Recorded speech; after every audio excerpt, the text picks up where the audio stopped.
नमः प्रणत क्लेशनाशाय गोविंदाय नमो नमः।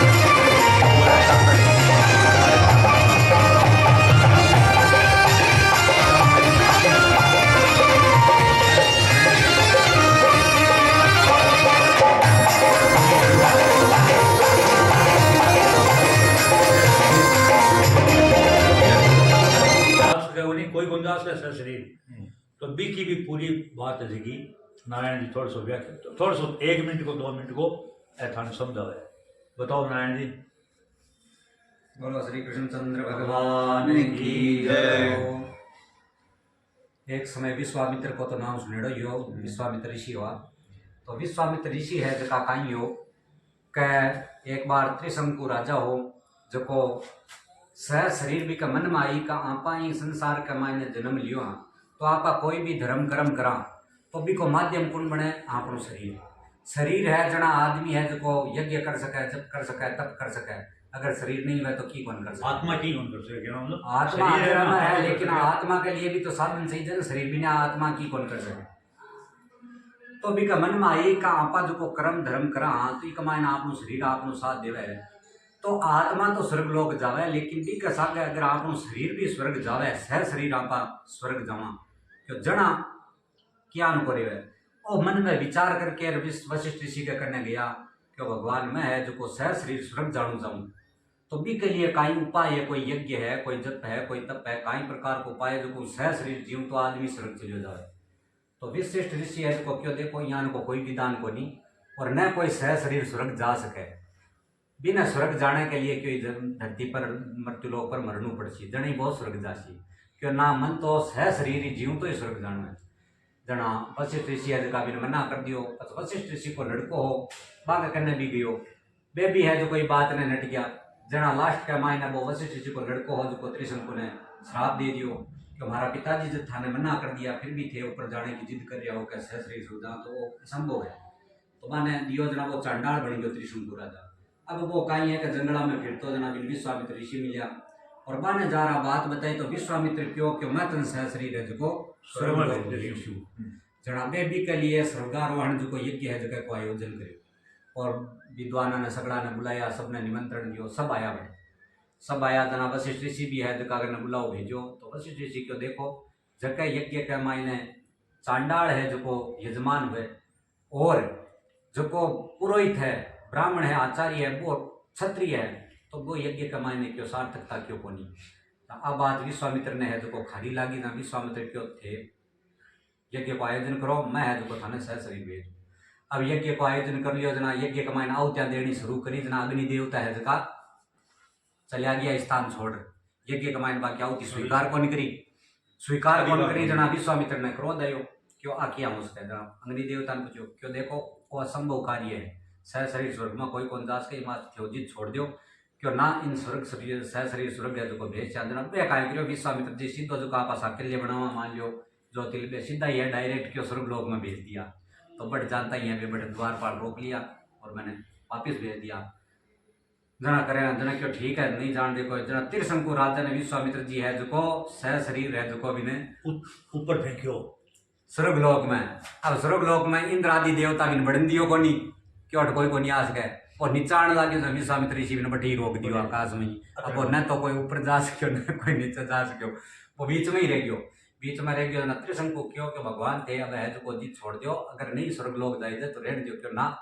अब तो तन स्वर्ग लोक है जो भेज दिया जना दूसरी इंद्रपुरी बनाई दूसरी और भी नहीं बटे को इंद्र बनायो और नहीं है जो की रचना के वो कहीं है कि बिको स्वर्ग लोक को स्वर्गारोहण को है जो वृतांत है जो बताया है और भी के बाद में आकर के मनाया भी है सगड़ा ने और क्यों भी योजना इंद्रपुरी दूसरी है क्यों दो इंद्रपुरियाँ क्यों सही को नहीं इंद्रपुरी एक ही रहने दो तो यहाँ को विश्वामित्र आपका जिद्दू है जो ओम सच्चिदानंदरूपाय विश्वोत्पत्त्यादिहेतवे तापत्रय विनाशाय श्रीकृष्णाय वयं नमः। यं प्रवर्जन्तमनुपेतमपेतकृत्यां द्वैपायनो विरहकातर आजुहाव पुत्रेति तन्मयतया तरवोऽभिनेन्द्रोस् तं सर्वभूतहृदयं मुनिमानतोऽस्मि। करारविन्देन पदारविन्दं मुखारविन्दे विनिवेशयन्तं वटस्य पत्रस्य पुटे शयानं बालं मुकुन्दं मनसा स्मरामि। बोलो श्रीमद्भागवत महापुराण की जय, बालकृष्ण चंद्र भगवान की जय। बोलिया करो कि ओंकारो छोटो ही सी भरिया तो करो मन लागे तो सही कोई सुन रहे बीच बीच का कहीं पूछो मिठा पड़ जावे उनको सुन रहे तो लालो जोर बोलिया करो था पड़ जी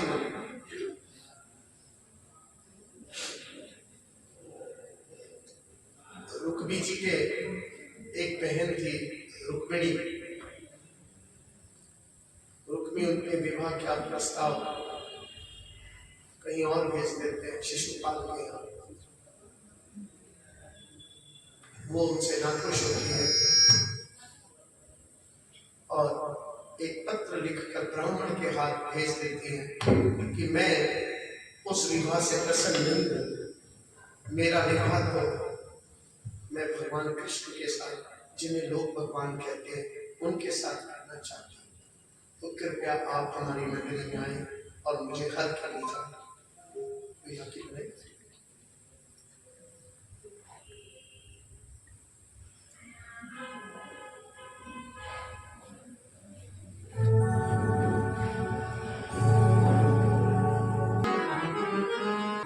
गोविंद हे गोपाल नंदलाल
माँ सती का पता है, माँ सती का व्रत करने से क्या होता है?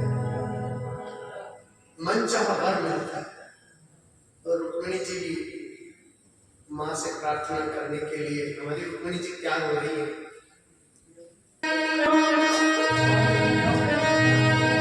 जब जीव की डोर परमात्मा के चरणों में होती है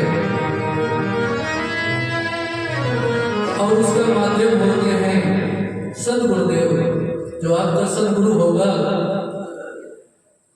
वो आपकी जो किस्मत की ताली होगी ना, चाबी होगी, वो परमात्मा के हाथों में देता है। तब आपकी भाग्य का बल उतारा जीवन की जुड़ी गई डोरी सोनी तेरे चरण में। मेरे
रुक्मिणी का विवाह बलराम जी से कराया गया।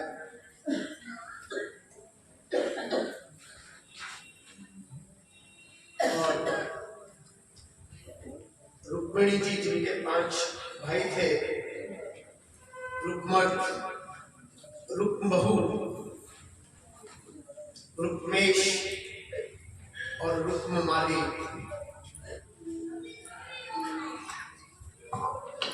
और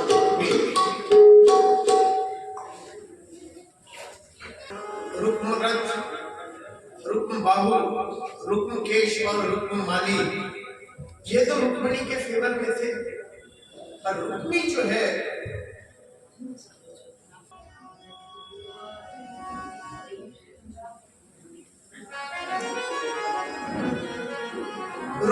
वो कृष्ण से बड़ा द्वेष रखते थे और उन्होंने रुक्मिणी जी को विवाह करने से रोका भी कई बार। कृष्ण से विवाह नहीं करने देना चाहिए।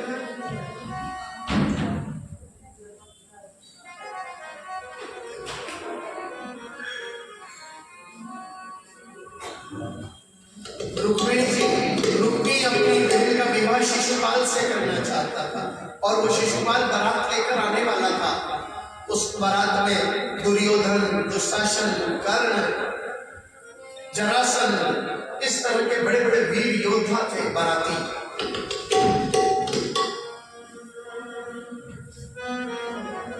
जब रुक्मिणी जी तैयार होकर के मां भगवती से प्रार्थना करने गई कि हे मां भगवती,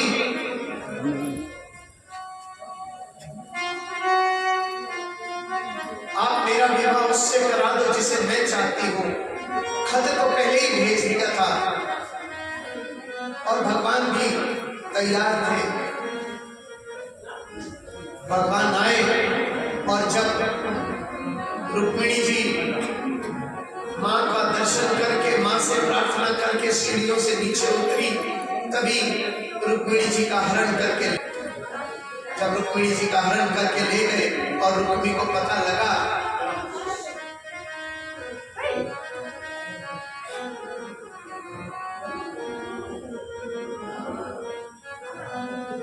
तो रुक्मिणी अपने दोस्तों शिशुपाल, जरासंध, दुर्योधन, दुशासन, कर्ण और इनके हजारों सेना को लेकर के भगवान के पीछे दौड़ा। का रथ आगे आगे और रुक्मिणी की सेना पीछे पीछे दौड़ रही थी। इतने में बलराम जी, उन्हें पता लगा कि मेरा भाई तो कौतुक करने के लिए पहुंचा हुआ है। तो बलराम जी भी पहुंच गए अपनी सेना के साथ। घोर युद्ध हुआ रुक्मिणी की सेना और बलराम जी के बीच। भगवान ने मन सा बना लिया और भगवान ने रुक्मिणी को जब मारने के लिए तैयार हुए तो बलराम जी ने रोक दिया।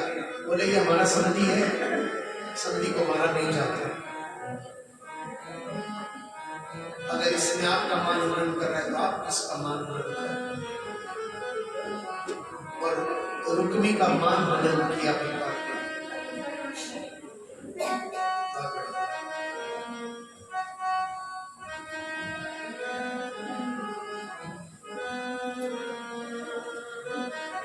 आपको बताऊं, इस कथा में और ज्यादा समय नहीं लगाएंगे। उन्हें ले आए द्वारका में, तो पहला भगवान का विवाह।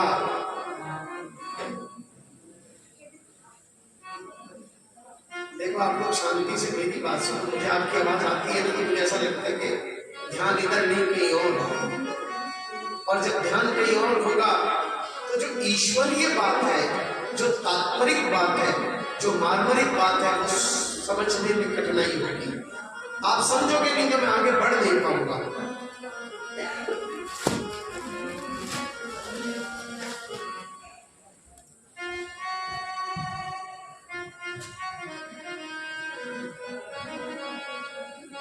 द्वापर में, द्वारका में भगवान का रुक्मिणी जी से विवाह हुआ। उसके बाद उनका विवाह जामवंती से हुआ। एक गुफा में जाकर के, जहाँ जामवंत, उनकी पुत्री जामवंती के साथ उनका विवाह हुआ। वहां से आने के बाद सत्यभामा से उनका विवाह हुआ। उसके बाद उनका विवाह कालिंदी से हुआ, उसके बाद उनका विवाह मित्रविंद्रा से हुआ, सत्या से हुआ, भद्रा से हुआ और लक्ष्मणा से हुआ। ये लक्ष्मणा मध्य प्रदेश की राजा की पुत्री थी। भगवान की ये 8 पटरानियां थी।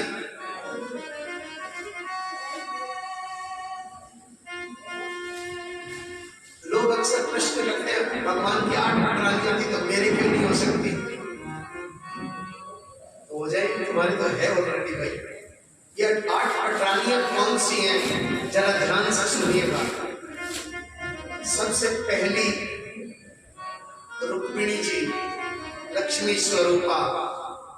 धन संपदा, जितनी भी धन संपदा इस प्रकृति की है वो सब की सब रुक्मिणी जी के रूप में भगवान की पटरानियां है।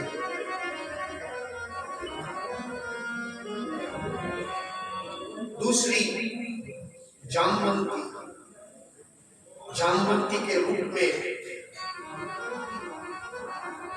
जितनी भी पृथ्वी है, जो अपने प्लॉट होते हैं ना, जमीन जायदाद, ये जमीन जायदाद जितनी भी है ये दूसरी पटरानी के रूप में भगवान की संपत्ति है।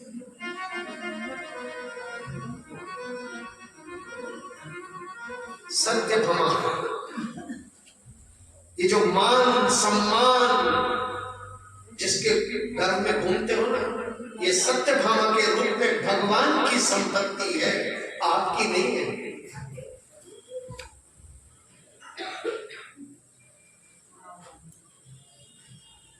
तीसरी, ये जो शरीर स्वस्थ है ना, शारीरिक संपदा जितनी भी है, ये शारीरिक संपदा भी भगवान की चौथी पत्नी के रूप में है।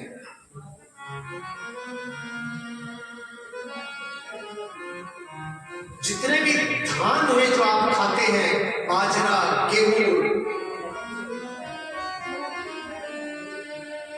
चावल, ये सारे के सारे धान भगवान की पत्नी के रूप में है।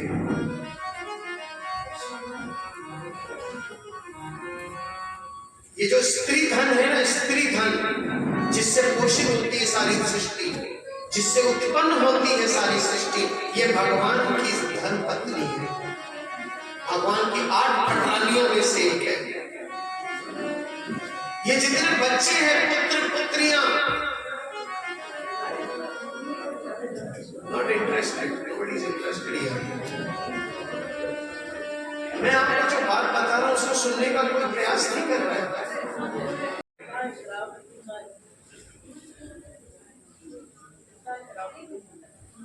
ये जितने पुत्र पुत्रियां है ना, ये जो संपदा है, ये भी भगवान की स्त्री है, भगवान की है। जितना भी पशुधन है, गायें, बकरियां, हाथी, जो डोमेस्टिक एलिमेंट्स हैं, जो यूज में आते हैं, ये सब भगवान के हैं। अच्छा, आप में से बताओ, ये भगवान की जो 8 पटरानियां हैं, इन 8 पटरानियों की ये विशेषता किसी ने आज तक बताई आपको? आपने सुनी आज तक? और किस किसने ध्यान से आज सुनी है बताओ? सिर्फ 2 जनों ने, 3 में।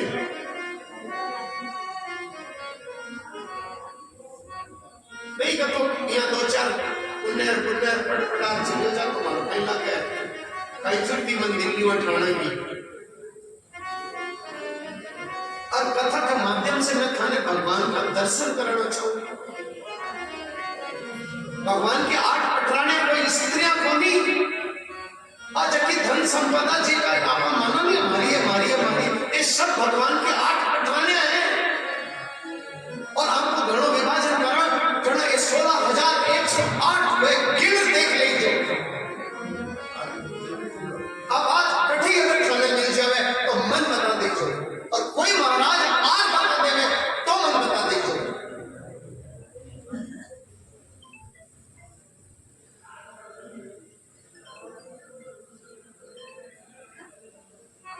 कि भगवान 16,108 पटरानियों में शादी करी। 108 वैभव है ये रामायण में, जगह भगवान की पठानी है, सब रोने हैं। ये सगली भारी शक्तियां हैं। मैं आपको कह रहा हूं कि भगवान की विवाह की विशेषता बताऊंगा मैं आज आपको। कहानियां तो रोज सुनते हो आप। मेरी कथा में ध्यान बहुत जरूरी है। ये कथा आम कथा नहीं है। देखो ये कमला महारानी जो है ना, जब ये बस लेकर के तीर्थ जाती है ना, ये लोगों से पैसे नहीं लेती, बिना पैसों के तीर्थ करा के लाती है। ये भागवत कथा की बस में आप लोगों को बिठा करके भगवान के दर्शनों को ले जा रही है। सिर्फ आपका ध्यान चाहती है। आपका ध्यान क्या होना चाहिए? क्या विशेषता है हर कहानी की, हर कथा की विशेषता क्या है? अगर भगवान के दर्शन ही नहीं किए तो क्या फायदा? कोई बात नहीं।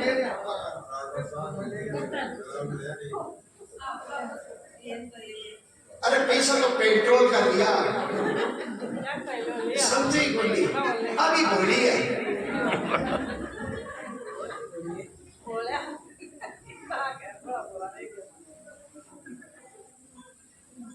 बहुत बड़ी है। मैं जकी बात कह रही हूँ, मेरी बात को मर्म समझ जाओ। कथा नहीं बस बताइए। कथा नहीं बस बताइए, जरा हमारी गलती।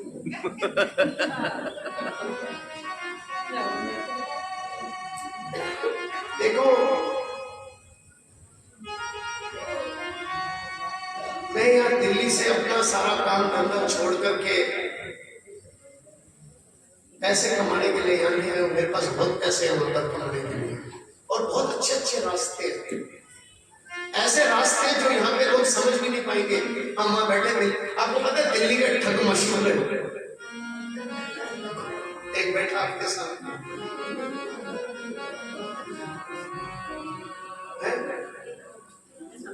फिल्मों में गाना आता था दिल्ली के ठग के ऊपर। तो मुझे अगर कुछ कमाना ही होता, ठगना ही होता, तो महाराज यहाँ आने की जरूरत थी। दिल्ली बैठी थी मेरे लिए।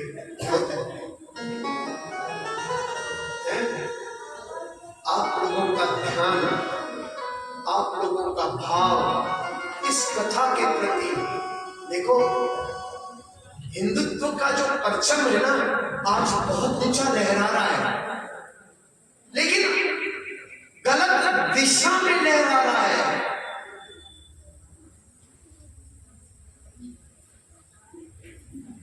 हम सब भगवान को पाना तो चाहते हैं, पर भगवान को जानना नहीं चाहते। पाना कैसे चाहते हैं कि मैं भगवान को इन आंखों से देख लूं, इन हाथों से पकड़ लूं, इन कानों से भगवान को सुनूं, इंद्रियों के द्वारा भगवान को। ये कथा आपको भगवान को मिलाएगी, लेकिन इस तरह नहीं मिलाएगी। ये भगवान को जनवाएगी आपको। जब आप भगवान को जान जाओगे तब आप भगवान को पा जाओगे। दुनिया में ऐसा कोई दूसरा नहीं है जो भगवान की विवाह को इस तरह विस्तृत व्याख्या करे। बाकी आपकी मर्जी। समयंत्र मणि की कहानी सुननी है तो बुला लेना, महाराज को सुना देंगे। वो पूजा कर रहे हैं नीचे, बहुत सुंदर कहानियां सुनाते हैं। आओ मेरी सखिया मुझे मेहंदी लगा दो, मेहंदी लगा के मुझे ऐसी सजा दो, मुझे श्याम सुंदर की दुल्हन बना।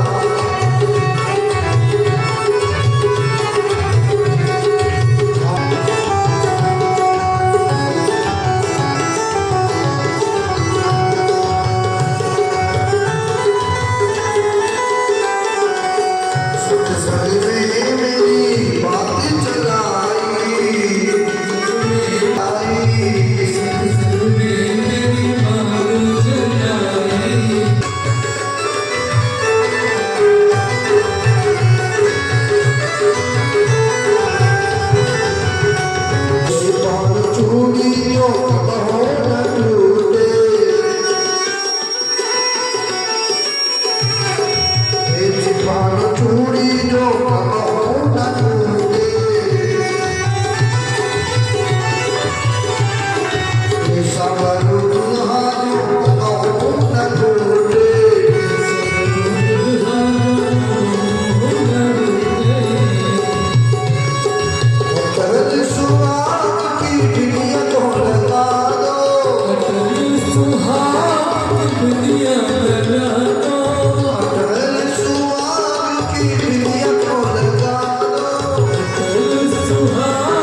आज मेरी मोतियों से मांग ही बना दो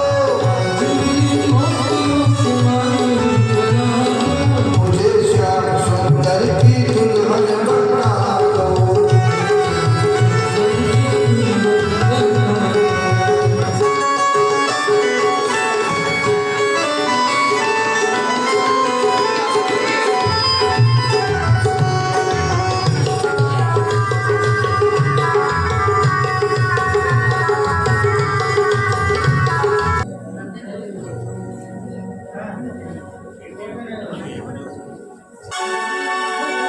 देखिए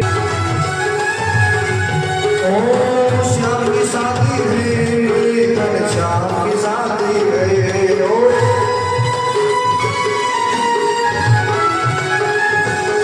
आज मेरे श्याम की शादी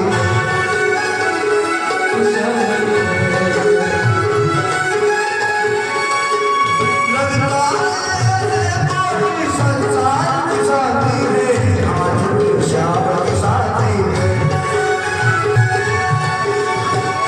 गरीब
पयः पृथिव्यां पयो खदीगु पयो दिव्यन्तरिक्षे पयोदाः पयस्वतिः प्रतिशः सन्तु मयं विष्णोरराटमसि विष्णोः समुद्रेस्तो विष्णोः सूर्यसि विष्णोः ध्रुवसि वैष्णवसि विष्णुवे त्वां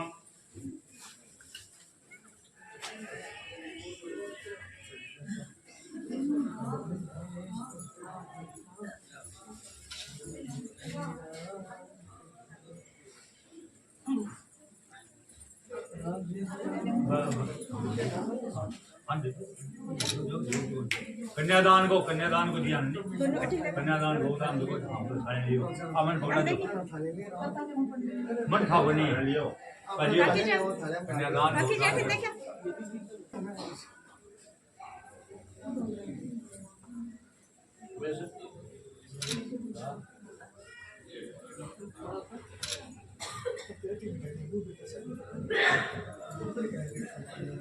बढ़िया बेटा हाँ फायदा बना के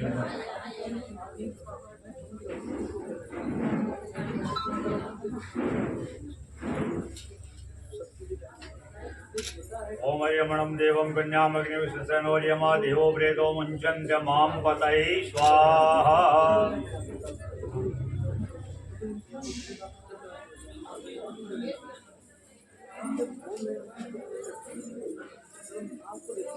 अरे इधर पट्टा नीचे से नहीं लगे आगे सरका जो पीछे तो और आगे सरका बस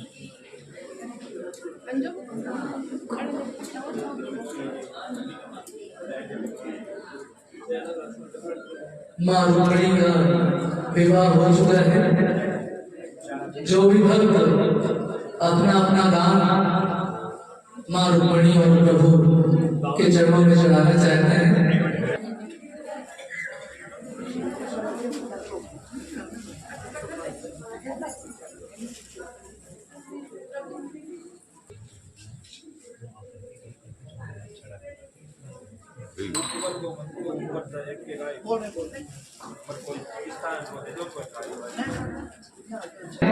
और व्यास पीठ पर अपना कन्यादान समर्पित करें। यही 2 मिनट का समय है आपके पास।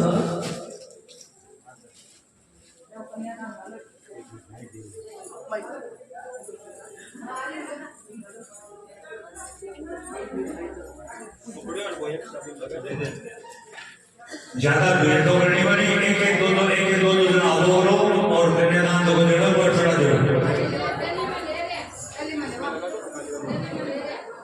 एक साथ से नहीं है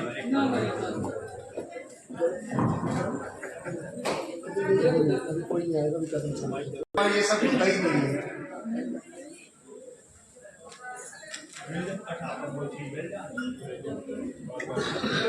छोटा